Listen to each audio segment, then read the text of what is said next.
Hello, good morning. Durga Pal ma'am की class में आप सबका स्वागत है। Class welcome back to Durga Pal ma'am की क्लास। आज हम इस क्लास में पढ़ रहे हैं क्लास 6 हिंदी से। वसंत की जगह मैंने मल्हार पुस्तक ली है। सीबीएसई ने वसंत भाग 1 को बदलने का फैसला किया है, जो कि पिछले साल से हम सुन रहे थे, लेकिन अभी तक बाज़ार में किताबें नहीं आई थी और ना ही ज़्यादातर स्कूलों ने लगाई भी नहीं थी। तो हम लोग वसंत भाग 1 ही पढ़ा रहे थे क्लास 6 में। लेकिन कुछ स्कूलों में पिछली जुलाई से ही मल्हार किताब लग चुकी है। तो मल्हार का जो सेकंड चैप्टर है गोल, मैं उसकी प्रश्न उत्तर यहाँ पर आप लोगों को करा रही हूँ। हो सकता है कि आपके स्कूल में अभी तक वसंत भाग 1 ही चल रही हो या फिर मल्हार चलने लग गई हो, लेकिन नए पाठ्यक्रम के अनुसार से मल्हार ही लगेगी अब क्लास 6 में। इसलिए मैं उसी का चैप्टर सेकंड का ये यहाँ पर अभ्यास आप लोगों को पढ़ा रही हूँ। इस चैप्टर की व्याख्या भी मैं करा चुकी हूँ, आप सर्च कीजिएगा, आपको मिल जाएगी। तो जो बच्चे क्लास अटेंड कर रहे हैं, लाइक का बटन दबाकर अपनी अटेंडेंस लगा दीजिए पहले, और फिर क्लास में हम आगे बढ़ते हैं। पहला क्वेश्चन है, नीचे दिए गए प्रश्नों का सटीक उत्तर कौन सा है, उसके सामने स्टार बनाइए। दोस्त, खेल में इतना गुस्सा अच्छा नहीं, मैंने तो अपना बदला ले ही लिया है। अगर तुम मुझे हॉकी नहीं मारते तो शायद मैं तुम्हें 2 ही गोल से हराता। मेजर ध्यानचंद की इस बात से उनके बारे में क्या पता चलता है? पहला ऑप्शन है वे अत्यंत क्रोधी थे, दूसरा ऑप्शन है वे अच्छे ढंग से बदला लेते थे, और तीसरा ऑप्शन है उन्हें हॉकी से मारने पर वे अधिक गोल करते थे, और चौथा ऑप्शन है वे जानते थे कि खेल को सही भावना से खेलना चाहिए। तो इसका उत्तर है कि वे जानते थे कि खेल को खेल की भावना से, सही भावना से खेलना चाहिए। ये इसका उत्तर है। प्रश्न है, लोगों ने मेजर ध्यानचंद को हॉकी का जादूगर कहना क्यों शुरू कर दिया था?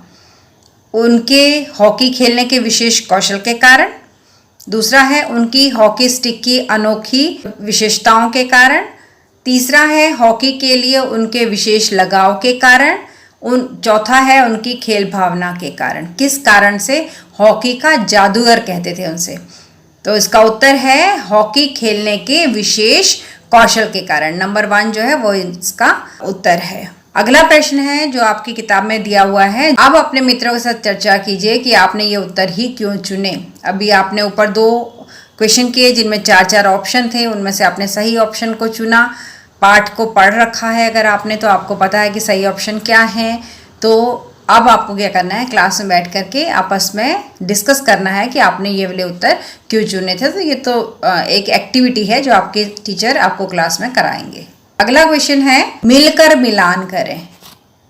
यहाँ पे दिया हुआ है मिलकर मिलान करें, यानी कि आप फ्रेंड्स इकट्ठे बैठ जाएं सब, और फिर आपस में बैठकर डिस्कस करके ये बताएं कि कौन सा किससे मैच हो रहा है। पाठ में से चुनकर कुछ शब्द आपको नीचे दिए गए हैं, अपने समूह में, समूह का मतलब है ग्रुप में, अपने ग्रुप में इन पर चर्चा कीजिए और इन्हें इनके सही अर्थों या संदर्भों से मिलाइए। इसके लिए आप शब्दकोश, इंटरनेट या अपने शिक्षकों की सहायता भी ले सकते हैं, क्योंकि यहाँ पर कुछ ऐसे शब्द दिए गए हैं जिनका अर्थ शायद अभी इस स्टैंडर्ड में आपको ना पता हो, तो इसलिए आप कहीं से भी इसकी मदद ले सकते हैं। मैं आपको इनके अर्थ उत्तर सहित यहाँ बता रही हूँ। पहला शब्द है लांस नायक, और उसके सामने लिखा हुआ है कि स्वतंत्रता से पहले सूबेदार भारतीय सैन्य अधिकारियों का दूसरा सबसे बड़ा पद। तो ये तो इसका उत्तर नहीं है, आगे और दिए रखे हैं। बर्लिन ओलंपिक, उसके सामने लिखा है भारतीय सेना का एक पद। ये आपको मैच करना है, कौन सा किसके साथ मैच होगा। तीसरा है पंजाब रेजिमेंट, सैनिकों के रहने का क्षेत्र। चौथा है सैम्पर्स एंड माइनर्स टीम, और इसके सामने लिखा हुआ है वर्ष 1936 में जर्मनी के बर्लिन शहर में आयोजित ओलंपिक खेल प्रतियोगिता, जिसमें 49 देशों ने भाग लिया। यहाँ पर है 49 देशों ने भाग लिया। 49 को हिंदी में क्या कहते हैं? बच्चे फटाफट से कमेंट करके बताएं किसको पता है कि 49 को हिंदी में क्या कहते हैं। मैं बता देती हूँ, इसका उत्तर है 49। 49 कहते हैं 49 को हिंदी में। देखती हूँ किसने सही कमेंट किया है। अगला है सूबेदार, और सामने लिखा हुआ है स्वतंत्रता से पहले अंग्रेजों की भारतीय सेना का एक दल। उसके बाद है छावनी, और सामने लिखा हुआ है अंग्रेजों के समय का एक हॉकी दल। तो अब इनको आपको आपस में मिलाना है, किसका क्या उत्तर है। नीचे मैंने आपकी मदद के लिए ये मिला करके आपको दे रखे हैं, देख लीजिए आप। पहला था लांस नायक, ये भारतीय सेना का एक पद है, तो ये इसके साथ मिलेगा भारतीय सेना का एक पद। बर्लिन ओलंपिक, वर्ष 1936 में जर्मनी के बर्लिन शहर में आयोजित ओलंपिक खेल, उसको बर्लिन कहते हैं। ये तो बहुत इजी है बच्चों आपके लिए मिलाना, थोड़ा सा अगर दिमाग लगाएंगे आप। बर्लिन ओलंपिक यहाँ पे लिखा हुआ है और यहाँ आंसर में भी बर्लिन जहाँ लिखा होगा उसी के साथ आपको मैच करना है। अगला है पंजाब रेजिमेंट। स्वतंत्रता से पहले अंग्रेजों की भारतीय सेना का एक दल, एक यूनिट थी जिसे पंजाब रेजिमेंट कहते थे। सैम्पर्स एंड माइनर्स टीम, अंग्रेजों के समय का एक हॉकी दल। अंग्रेज जिस समय थे भारत में उस समय एक हॉकी की टीम थी जिसका नाम था सैम्पर्स एंड माइनर्स टीम। सूबेदार, स्वतंत्रता से पहले सूबेदार भारतीय सैन्य अधिकारियों का दूसरा सबसे बड़ा पद था, यानी कि जब हमारा देश आज़ाद नहीं हुआ था तो उस समय भारतीय सैन्य अधिकारियों में जो आर्मी ऑफिसर्स होते हैं उनमें जो सूबेदार रैंक था वो सेकंड हाईएस्ट रैंक हुआ करता था, सूबेदार का पद। अगला है छावनी, और छावनी कहते हैं सैनिकों के रहने की जगह को छावनी कहते हैं। आर्मी के जवान जहाँ पर रहते हैं उसे छावनी कहते हैं। तो ये था बच्चों, मिलान करो। मैंने क्वेश्चन के सामने सही उत्तर लिखा हुआ है, आप अपनी बुक लेकर के उसमें निशान लगा सकते हैं कि कौन सा किसका उत्तर है। आगे चलते हैं। आगे है पंक्तियों पर चर्चा। पाठ में से चुनकर कुछ पंक्तियां नीचे दी गई हैं, इन्हें ध्यान से पढ़िए और इन पर विचार कीजिए। आपको इनका क्या अर्थ समझ में आया, अपने विचार कक्षा में अपने समूह में साझा कीजिए और अपनी लेखन पुस्तिका में लिखिए। देखिए सीबीएसई ने आपका जो ये वसंत भाग 1 को बदलने का निर्णय किया है और उसकी जगह पे मल्हार किताब लगाई है, उसका कारण यही था कि बच्चों को ज़्यादा से ज़्यादा भाषा बोलने को मिले। बच्चे बोलेंगे तभी वो लिखना पढ़ना सीखेंगे। हिंदी हमारी मातृभाषा है, इसलिए जितना ज़्यादा उसमें वो संवाद करेंगे बच्चे तो उतना ज़्यादा उन्हें उस भाषा का ज्ञान होगा। इसलिए आप देखिए कि पाठ के पीछे जो क्वेश्चंस दे रखे हैं, ये पाठ के पीछे वाले क्वेश्चंस हैं आपके एनसीईआरटी किताब के पीछे जो दे रखे हैं आपको, वही क्वेश्चन मैंने यहाँ पर लिए हैं। तो ये क्वेश्चन ज़्यादातर आप देखिए कि हर क्वेश्चन में ये है कि चर्चा कीजिए, आप सारे ग्रुप में बैठकर ग्रुप डिस्कशन कीजिए क्लास में। तो इस तरह से बच्चों को एक्टिविटी बेस्ड लर्निंग करा सके, इसके लिए ये किताब चेंज की गई है और इसका जो एक्सरसाइज है वो सारा एक्टिविटी बेस है। तो यहाँ पर भी है एक एक्टिविटी है, पाठ में से चुनकर कुछ पंक्तियाँ नीचे दी गई हैं, इन्हें ध्यान से पढ़िए, इन पर विचार कीजिए। आपको इनका क्या अर्थ समझ में आया, अपने विचारों को अपनी क्लास में साझा कीजिए और अपनी आंसर बुक में भी लिखिए, यानी कि अपनी नोटबुक में भी लिखिए। पहला है बुरा काम करने वाला आदमी हर समय इस बात से डरता रहता है कि उसके साथ भी बुराई की जाएगी। आपने ये पंक्ति पढ़ी, इस पंक्ति को पढ़ करके आपको क्या समझ में आया कि बुरा काम करने वाला आदमी हर समय इस बात से डरता है कि उसके साथ भी बुराई होगी। देखिए मैं नीचे से आंसर नहीं पढ़ रही हूँ, पहले मैं आपको अपने विचार बता देती हूँ, आप भी उससे समझ जाएंगे कि किस तरह से आपको इनका अर्थ निकालना है। जो भी आदमी बुरा काम करता है उसके मन में एक डर तो होता है ना, उसको पता होता है ना कि मैंने बुरा किया है। अगर आप गलत कर रहे हैं, आप अपनी क्लास में किसी का पेंसिल, इरेजर, शार्पनर कुछ तोड़ देते हैं, चोरी कर लेते हैं, तो आपकी आत्मा तो जानती है कि आपने ये गलत काम किया, चाहे उसे पता ना चले कि जिसका भी आपने नुकसान किया उसे ना पता चले, लेकिन आपका अंतर्मन ये जानता है कि मैंने ये काम गलत किया है। ठीक है, तो आपके मन में हमेशा ये डर रहेगा ना कि मैंने इस बच्चे का ये चीज़ तोड़ी है या चोरी की है, और अगर इसको पता चल गया कि मैंने इसके साथ ऐसा किया है तब फिर ये मेरे साथ भी कुछ ना कुछ बुरा करेगा। वो आपका फ्रेंड तो बना नहीं रहेगा, ये तो आपको पता है कि अगर उसको ये पता चल गया कि आपने इसके साथ कुछ गलत किया है तो फिर भी क्या वो आपका फ्रेंड ही बना रहेगा, आपसे अच्छे से बात करेगा? नहीं ना, वो आपसे लड़ाई करेगा, आपसे गुस्सा हो जाएगा, आपसे बात नहीं करेगा। तो जो भी चोर होता है या जो भी गलत काम करता है उसके मन में हमेशा ये डर जरूर रहता है कि अगर मेरी चोरी पकड़ी गई तो फिर मेरे साथ भी बुरा ही होगा। और दूसरी बात कि हम लोग भगवान में आस्था रखते हैं तो हमें कहीं ना कहीं ये भी पता होता है कि भगवान बुरे का फल बुरा ही देता है। अगर हम बुरा काम कर रहे हैं तो हमें उसका नतीजा भी बुरा ही मिलेगा। तो ये डर हमारे मन में हमेशा रहता है। अब देखते हैं यहाँ इसका उत्तर क्या है। यदि कोई व्यक्ति किसी को बुरा भला कहता है, गलत व्यवहार करता है या किसी भी प्रकार की चोट पहुंचाता है तो उसे अपने अंतर मतलब अपने अंदर से, आत्मा से गलानी यानी दुख का एहसास होता है। उसे ऐसा लगता है कि उसके साथ भी कभी भी कुछ भी बुरा घटित हो सकता है, मतलब कि बुरी घटना घट सकती है, या जिसका बुरा उसने किया है वह भी किसी ना किसी रूप में उससे बदला जरूर लेगा। जैसे ध्यानचंद जब पंजाब रेजिमेंट की तरफ से खेल रहे थे, किसके साथ, सैम्पर्स एंड माइनस टीम के साथ, इन दोनों टीमों का मैच चल रहा था। तो उस मैच में क्या हुआ कि एक खिलाड़ी देख रहा था कि ध्यानचंद तो बार बार गोल पे गोल किए जा रहे हैं, तो उसको लग रहा था अरे ये तो जीत जाएंगे, हम हार जाएंगे। तो उसने क्या किया, मौका देखा और जाकर के ध्यानचंद के सिर पर एक स्टिक से मार दिया कि स्टिक से मारने से इनको चोट लगेगी, बेहोश जाएंगे या खून निकल जाएगा, खेल नहीं पाएंगे आगे, तो फिर हमारी टीम जीत सकती है। लेकिन थोड़ी देर के बाद ही क्या हुआ कि मेजर ध्यानचंद सिर पर पट्टी बांधकर फिर से खेलने के लिए मैदान में आ गए।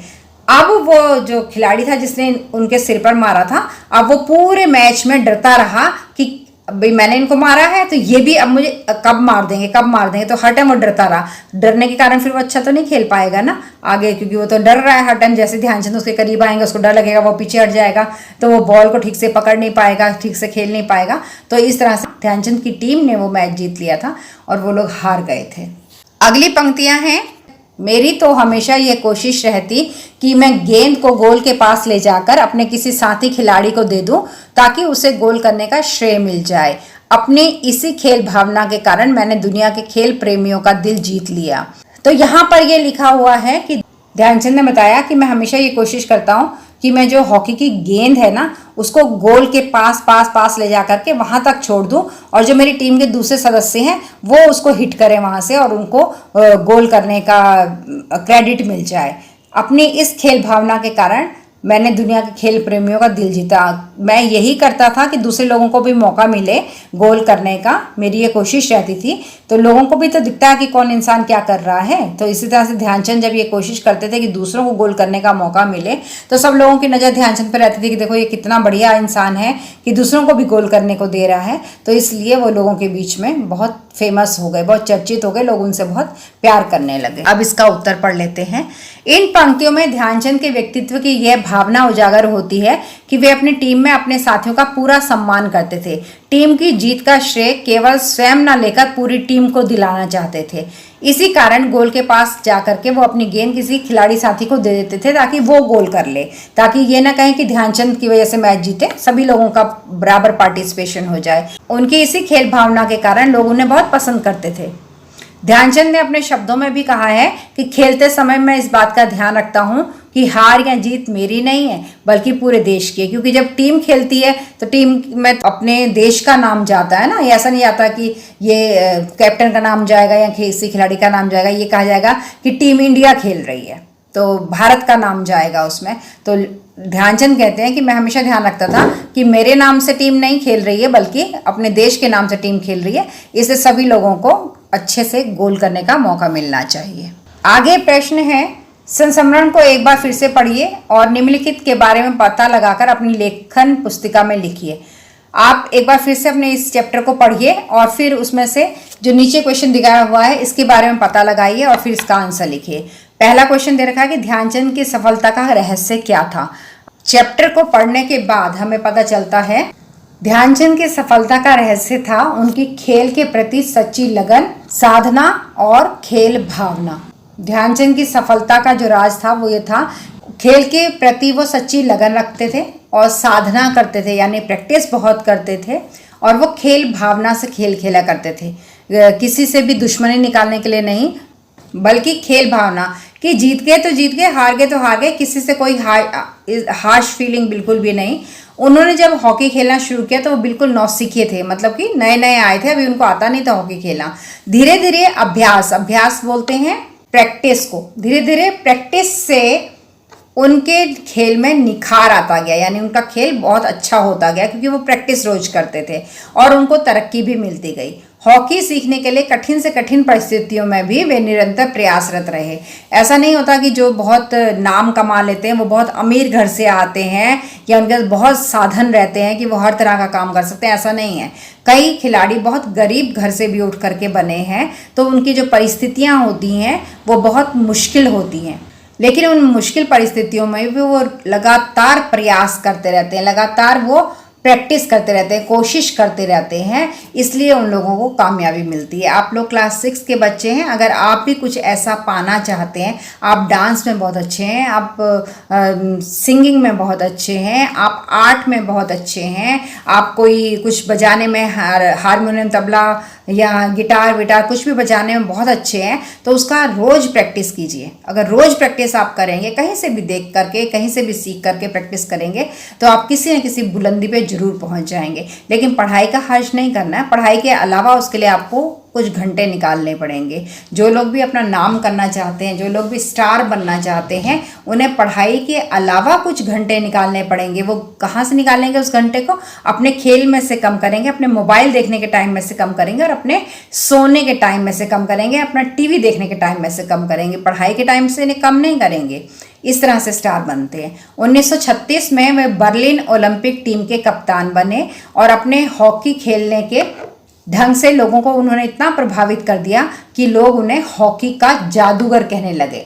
ये उनका नाम पड़ गया था, हॉकी का जादूगर। ध्यानचंद हॉकी के जादूगर के नाम से जाने जाते हैं। अगला प्रश्न है, किन बातों से ऐसा लगता है कि ध्यानचंद स्वयं से पहले दूसरों को रखते थे?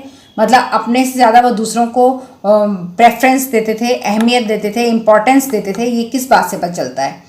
यह कथन सत्य है कि ध्यानचंद खुद से पहले दूसरों को रखते थे। वे गेंद को अपने साथियों के पास ले जाते थे ताकि वो उनके जो दूसरे टीममेट्स हैं वो भी गोल कर सकें। जीत का श्रेय केवल खुद ना लेकर के पूरी टीम को देना चाहते थे।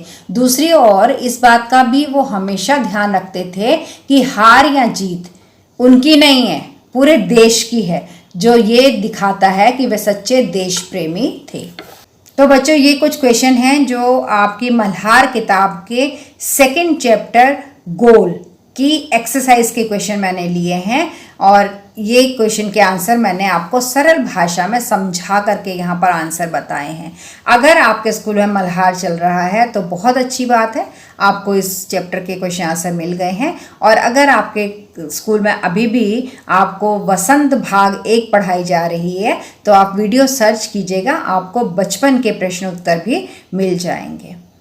अब इस क्लास के अंत में आकर के वीडियो को लाइक करना मत भूलिए। चैनल पर नए आए हैं तो सब्सक्राइब कर लीजिए। आप देख रहे हैं लेकिन सब्सक्राइब नहीं कर रहे हैं, प्लीज़ सब्सक्राइब करो ताकि मैं नई से नई, अच्छी से अच्छी, सुंदर से सुंदर वीडियो आपके लिए लेकर के आऊँ। पिक्चर्स भी लगा करके मैं देती हूँ ताकि आप उसे रिलेट कर पाएँ और आपको आंसर्स जल्दी से याद हो सकें। एक वीडियो बनाने में बहुत समय लगता है, अगर आप लाइक करते हैं तो मुझे मोटिवेशन मिलता है, अच्छा लगता है, मैं और अच्छा काम करने के लिए तैयार हो जाती हूँ। और अगर आप सब्सक्राइब कर लेंगे फिर तो सोने पर सुहागा हो जाएगा। और अपने दोस्तों को भी बताइए कि दुर्गा पाल मैम की क्लास में किस तरह से पढ़ाया जाता है। आप इस क्लास में विजिट करें और यहाँ से पढ़ें। 1 to 12 सारा ही हिंदी से सिलेबस आपको इस चैनल पर मिल जाएगा। तो पढ़िए और समझिए और क्लास में बेहतरीन मार्क्स आपको मिलते रहेंगे। अब आपके यूनिट टेस्ट शुरू होने वाले होंगे मोस्ट ऑफ द स्कूल्स में, तो अच्छे से आप पढ़ लीजिए और आपको अच्छे नंबर मिलेंगे। अपना एक प्यारा सा कमेंट जरूर छोड़िएगा कि आप कौन से स्कूल में पढ़ते हैं और किस शहर से आप वीडियो को देख रहे हैं। और अगली वीडियो तक के लिए thank you, bye bye and love you all. Thanks for attending Durga Pal Ma'am's class. Please like, share, subscribe and don't forget to leave a lovely comment. Thank you.